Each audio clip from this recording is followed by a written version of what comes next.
En nuestro país, más de 300 personas con COVID-19 recibieron tratamiento con plasma hiperinmune, según datos divulgados recientemente por ACE. Para hablar sobre este tratamiento, pero también otros temas, es que recibimos hoy al gerente general de ACE, el doctor Eduardo Henderson. Bienvenido, ¿cómo le va? Muchas gracias, buenos días. Bueno, un placer recibirlo. ¿Qué balance se hace del tratamiento con plasma hiperinmune cuando la OMS lo ha desaconsejado recientemente también? Hablamos mucho de eso en Uruguay. No sé si este número, 300 personas, es alto o bajo en relación a todos los casos que hubo, 400.000 personas que tuvieron COVID en Uruguay. El problema surgió de esta manera. Cuando este no es un tratamiento nuevo, se ha hecho para otras enfermedades, la gripe española, para muchas enfermedades en las cuales se utiliza lo que se llama inmunidad pasiva. Para que la gente entienda, la inmunidad es como la defensa que tiene cada persona. Cada uno de nosotros reconoce que hay un organismo externo que no corresponde al cuerpo y lo ataca. Pero mejor aún si tiene memoria de ese microorganismo. Entonces, ¿qué es lo que ha ocurrido? Es que lo que se llama la inmunidad pasiva. La inmunidad pasiva es que en vez de que el cuerpo forme las propias defensas, se da el plasma de una persona que ya pasó por esa enfermedad, que tiene los anticuerpos, que tiene los soldados para atacar esa enfermedad, y se lo dan a una persona. Tendría que ser como una vacuna de efecto inmediato. Exactamente. Está muy bien por lo siguiente. Justamente, yo no le puedo dar la vacuna porque la vacuna lo que a mí me hace es hacer una inmunidad activa. Es decir, que tiene que pasar un tiempo para que el organismo reconozca eso. Antes eran vacunas a gérmenes vivos, atenuados o gérmenes muertos. Sinovac es un ejemplo de eso. Otras plataformas que surgieron ahora son en base a reconocimientos sintéticos de materiales, en este caso del virus, ya sea la partícula Spike o alguna parte del cuerpo, en la cual el cuerpo reconoce y forma anticuerpos. Cuando se va a enfrentar al SARS-CoV-2, ya tiene la defensa para atacarlo. Acá en este caso no le da tiempo porque es inmediato. Pero acá pasamos por dos etapas. Una primera etapa que empezó prácticamente enseguida que empezó la pandemia aquí, el Ministerio de Salud Pública, con muy buen criterio, tomó la resolución de formar un grupo para plasma hiperinmune. Y lo empezamos a hacer. Cuando a nosotros nos llega eso es la primera vez que nosotros hacemos una consulta con un especialista que era el número 1 en ese momento en Estados Unidos, en el Johns Hopkins, Arturo Casadeval. Yo veo a Arturo, me llama la atención, entonces veo y resulta que es cubano, pero que hace 60 años que vive, a tal punto que nos comunicamos por correo electrónico en inglés y cuando hemos tenido intercambio por Zoom en español, habla muy bien español. Entonces nos comunicamos él y nos dice exactamente lo mismo. Lo único que estaba aprobado es lo que se llama tratamiento compasivo. ¿Qué es el tratamiento compasivo? Es el que se le da al paciente que ya está en CTI en las últimas etapas. Y bueno, en esa situación fueron muchísimos más, cientos de pacientes que fueron tratados durante el 2020 en esa situación, en Uruguay. Algunos casos dieron resultado, pero fueron más que nada casos anecdóticos. ¿Cuál es la segunda etapa? 2021.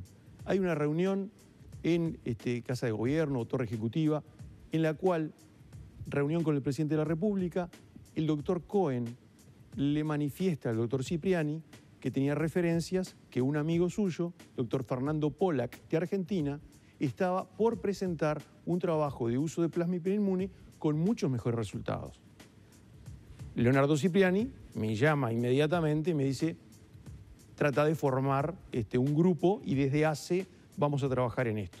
Entonces, bueno, el grupo se une y el 7 de enero tenemos un Zoom con el grupo de Argentina, habiendo tenido contactos previamente con el GACH, y participa Radi y Cohen, y nombran al doctor Pablo Musi como persona integrante del GACH que va a trabajar en ese grupo.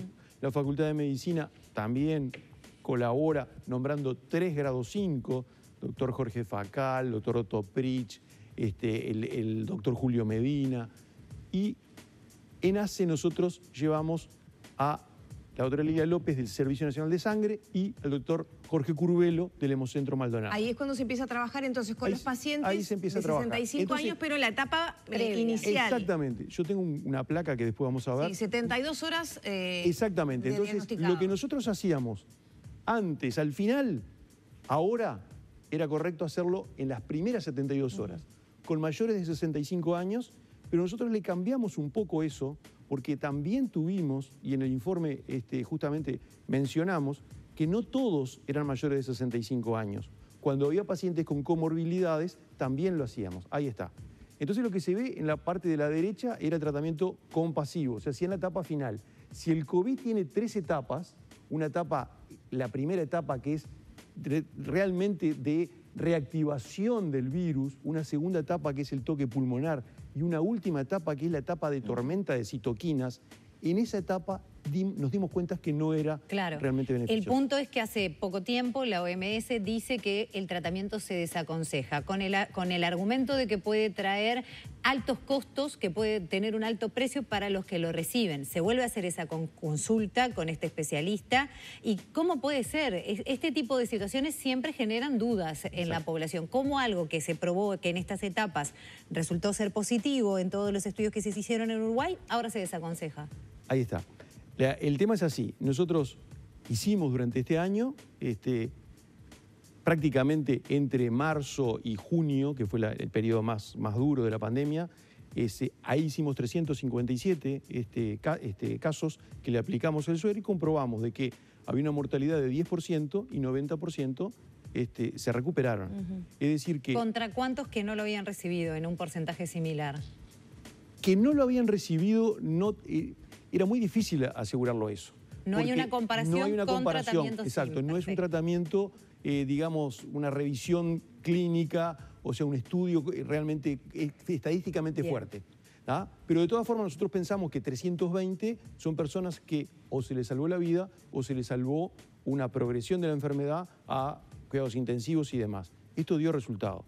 Cuando nosotros vamos a presentar esos resultados, nos encontramos el 7 de diciembre que la OMS saca esa recomendación. Pero en el mismo momento, el mismo día, por Twitter, el doctor Arturo Casadeval contesta que considera que esa es un error y que no está de acuerdo con esa recomendación de la OMS. Bien, ¿se va a seguir utilizando este tratamiento ahora que aparece una nueva variante que aparenta con mayor transmisibilidad, no así mayor virulencia por ahora? ¿Se va a seguir utilizando en Uruguay? Bueno, justamente, el contacto que tuvimos con el profesor Casadeval, le hicimos esa pregunta y qué había con respecto a Omicron. Y me dice que sí, que ellos lo estaban haciendo, que están haciendo una prueba en el cual la mayor cantidad de anticuerpos, y nosotros ya lo habíamos visto, se da en el paciente que tuvo COVID y además luego se vacunó. Ese es el que tiene mayores. Entonces, lo que ellos le llaman el COVAX es, digamos, el vacunado y a su vez que tuvo COVID. ¿Se sigue pidiendo entonces donantes? Sí, entonces se sigue pidiendo donantes. Bien. Entonces, ¿qué pasa? Con Omicron tenemos que tener personas que hayan tenido Omicron. Todavía no tenemos en Uruguay, pero evidentemente cuando ocurra, él nos dice que tiene y ha ocurrido. Una cosa interesante, en Estados Unidos, un país mucho más amplio que el nuestro, él usaba el plasma hiperinmune de la misma región a quien le iba a transfundir, porque decía, hay muchas probabilidades que tenga la misma variante de esa zona. Claro. En Uruguay eso, digamos que como es un país tan chico, capaz que no importa. ¿O no sí? importa, pero en cierta forma lo hacíamos. Si era del norte, lo hacíamos sobre todo cuando empezó el tema de la variante Delta y todo lo demás. Claro. Aprovecho para preguntarle, ¿es un tratamiento que se puede aplicar, por ejemplo, en los pacientes post-COVID que están empezando a hacer el tema, y ya aprovecho para introducirlo, aquellos que lo padecieron, que sufren el COVID largo o que empiezan ahora sí a atenderse las problemáticas que surgen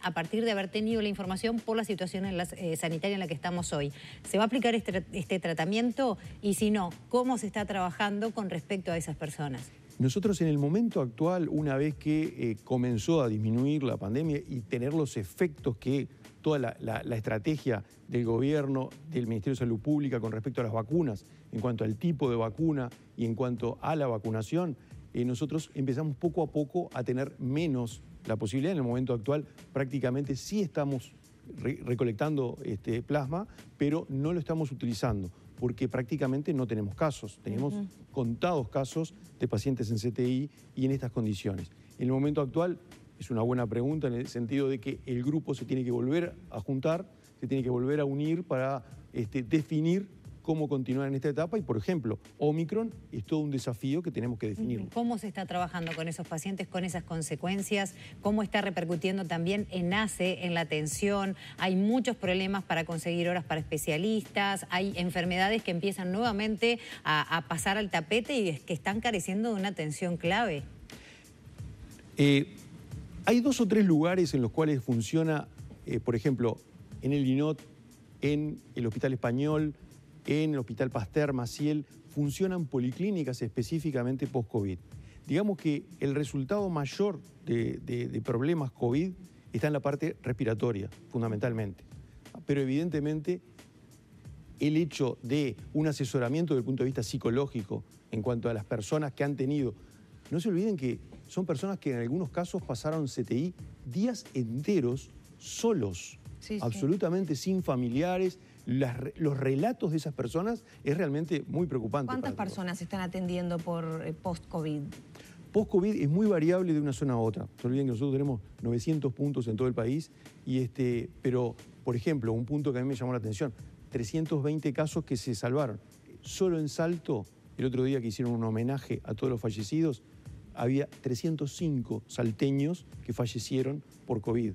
Es decir, que hay muy variable de un punto al otro. Pero prácticamente en todo el país tenemos consultas COVID que no solo es respiratorio, caída de pelo, por ejemplo. O sea que en algunos casos se da, en otros no, y dura varios meses. Entonces necesitamos otros integrantes, problemas neurológicos. Es decir, hay una cantidad de elementos de síndrome post-COVID que lo estamos llevando adelante. Henderson, mencionaba Salto y me vino un poco a la mente la situación que hubo con directivo del hospital y presunta conjunción de interés público y privado. ¿En qué está el tema de las auditorías? En ACE había más de una decena de auditorías en curso, hubo 7 denuncias penales. ¿Cómo se viene llegando a fin de año entonces con estas investigaciones?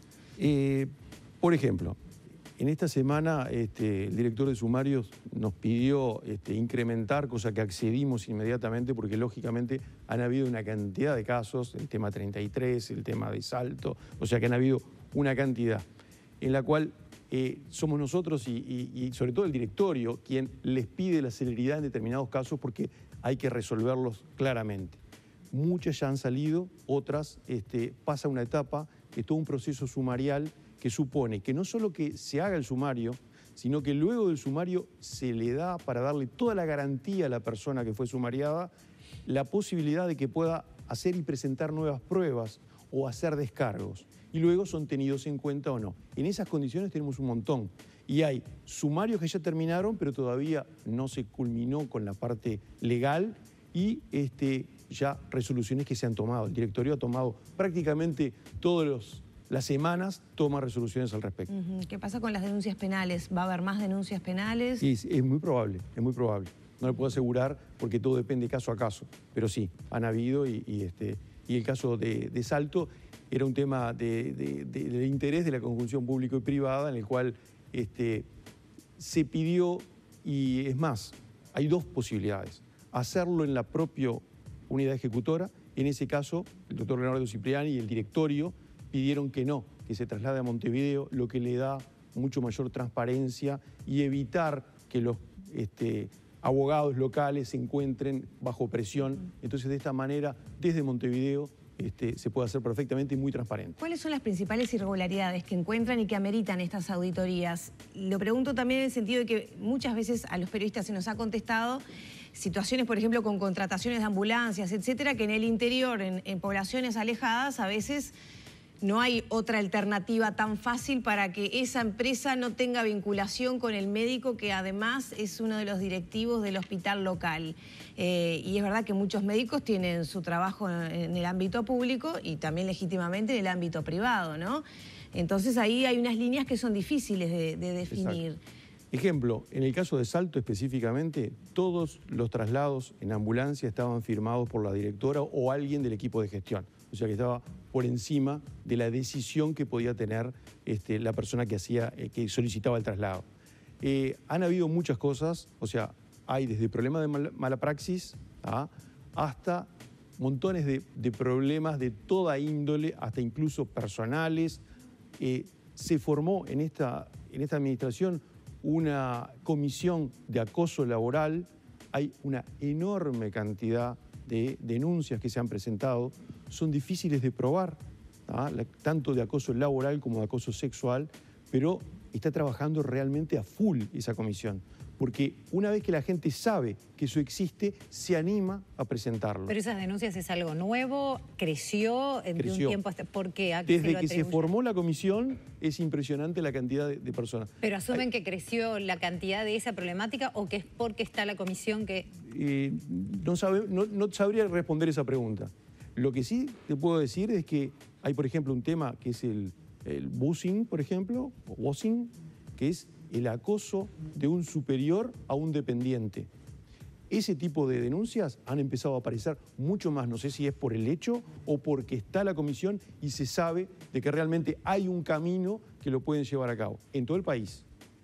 Es muy preocupante con respecto también al rigor del estrés que ha sufrido todo el personal de salud y todos lo sabemos. ¿Qué medidas se están tomando más allá de para los pacientes, para el ser humano de a pie? Que aprovecho para introducir, se está hablando acerca de apoyo en salud mental de forma remota, pero ¿qué pasa con el personal de la salud? Que a todo lo que pasó se le suman estas situaciones que usted está contando. Exactamente en el día de ayer tuvimos una reunión con el doctor Ciprián, el doctor Marcelo Sosa, con una propuesta que recibimos, que la vamos a llevar adelante, la vamos a apoyar, justamente el tema de humanización para todo el personal de salud, que justamente le planteábamos que sería muy bueno ese tipo de opciones para humanizar tanto al personal médico como al personal no médico. Es decir, que tratar de llegar a todos, porque es lo que dice el doctor Cipriani. La persona que va, si ya le atiende mal el que le abre la puerta, el que le da el medicamento, el que le va a hacer la agenda, ya se siente mal por más que la consulta médica haya sido muy buena.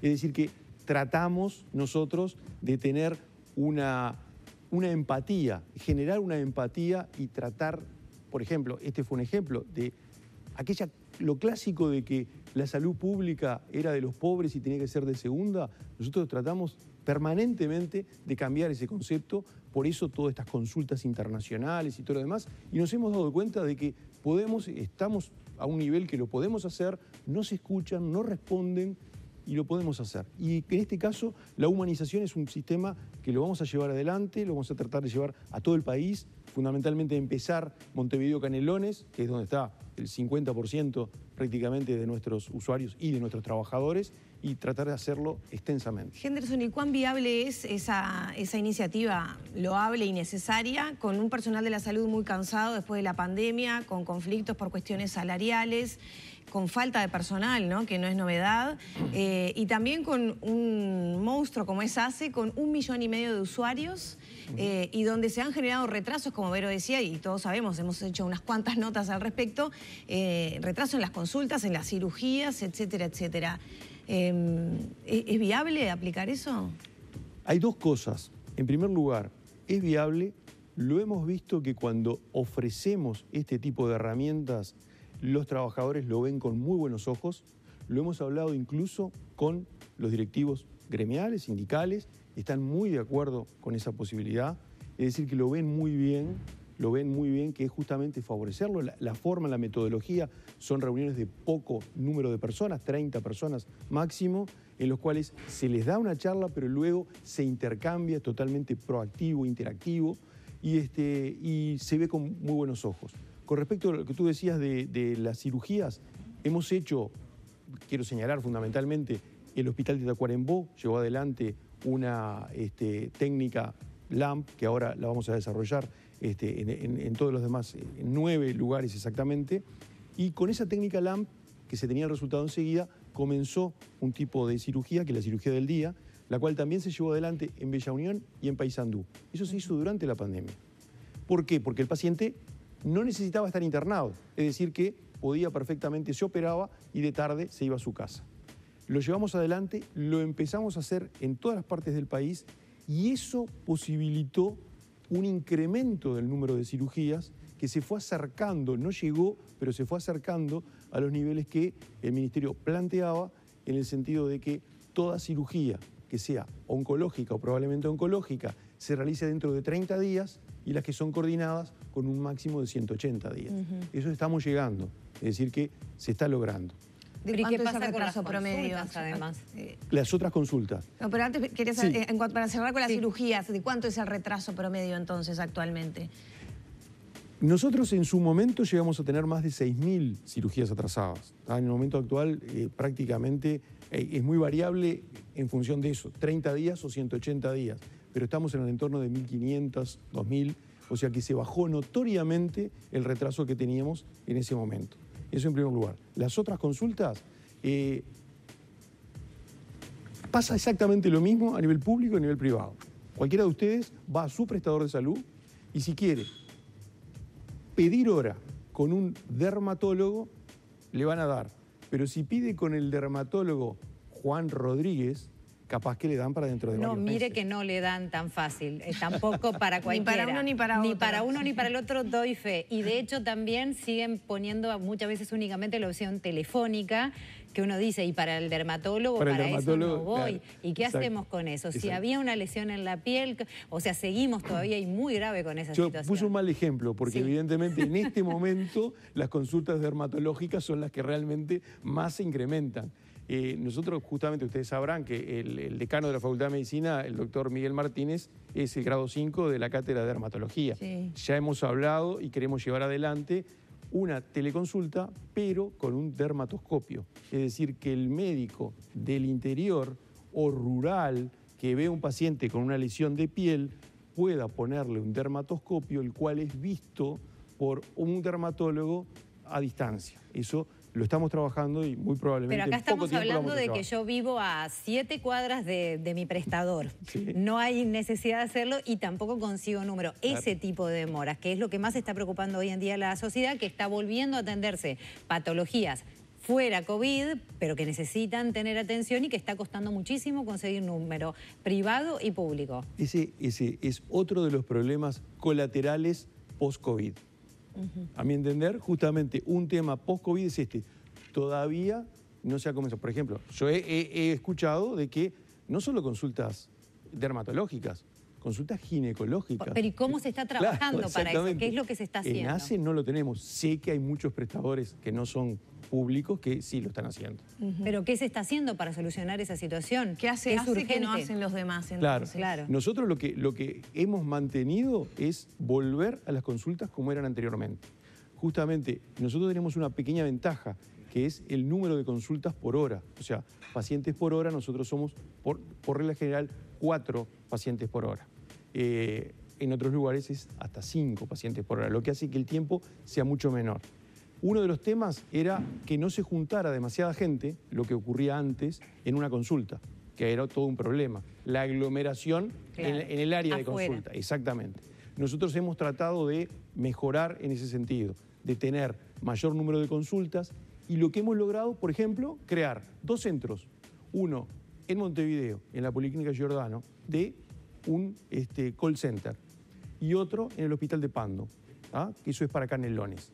Entonces, la gente no tiene que ir a hacer las colas para sacar número, para ir a atenderse con un médico general, con un pediatra, ginecólogo, cualquiera. Entonces, llama por teléfono. Son los teléfonos 1902 uno, 1904 el otro. Estamos haciendo los trámites que todo usuario de ACE que tiene teléfono de Antel le va a hacer gratis la llamada y puede llamar, agendarse y le dan un horario. Entonces va a ese problema. Eso es lo que estamos trabajando, sobre todo para Montevideo y Canelones. Nos están llegando muchos mensajes a propósito de retrasos digamos, en recibir hora para especialistas y concretamente también nos llegaron sobre dificultades para acceder a los protectores solares, ¿no? Que recetan los dermatólogos y que aparentemente en ACE no hay a disposición de los pacientes. No, ¿Hay problemas con eso? No, hubo un problema que lo estamos resolviendo que se planteó hace 10 días con respecto a si los protectores solares podrían ser recetados por todo tipo de médicos, tanto médicos de medicina general como médicos de familia. Ese sí, era un tema. El tema es justamente el filtro solar.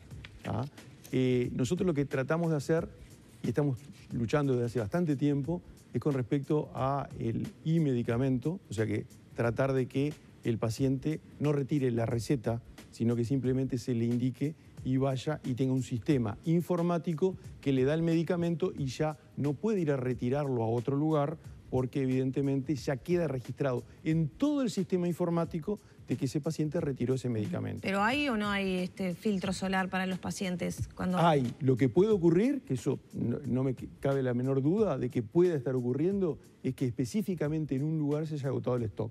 Ahí tenemos 2 o 3 posibilidades. Una, solicitarle al propio laboratorio que lo entregue. Otra, que otras unidades ejecutoras traten de proveer a ese que se quedó sin ese medicamento y sea recíproco. Y la otra es, nosotros tratamos de que haya un stock suficiente en todos lados. Hemos incrementado la pauta de medicamentos para poder acceder a la compra y que todas las unidades ejecutoras tengan una pauta mayor. La última, ¿se va a hacer un registro de los trabajadores de la salud que no se han vacunado para hacer ese hisopado frecuente como hace algunos meses se manejó? Lo pregunto ahora que está la Omicron, que es más contagiosa y que bueno, vendrá al país en algún momento, ¿no? Sí. Lo hemos discutido mucho, tenemos un diálogo muy fluido con los dirigentes sindicales. Ellos mismos nos decían que iba a ser todo un problema por el tema de lo que es no la segregación, pero sí la discriminación de las personas que tuvieran así. Es un tema que no lo hemos ahondado y no lo hemos llevado adelante. Por ahora no, entonces. Por ahora no. Muchas gracias. Gracias. Gracias a ustedes. Cerramos por aquí la entrevista con el gerente general de ACE, el doctor Eduardo Henderson.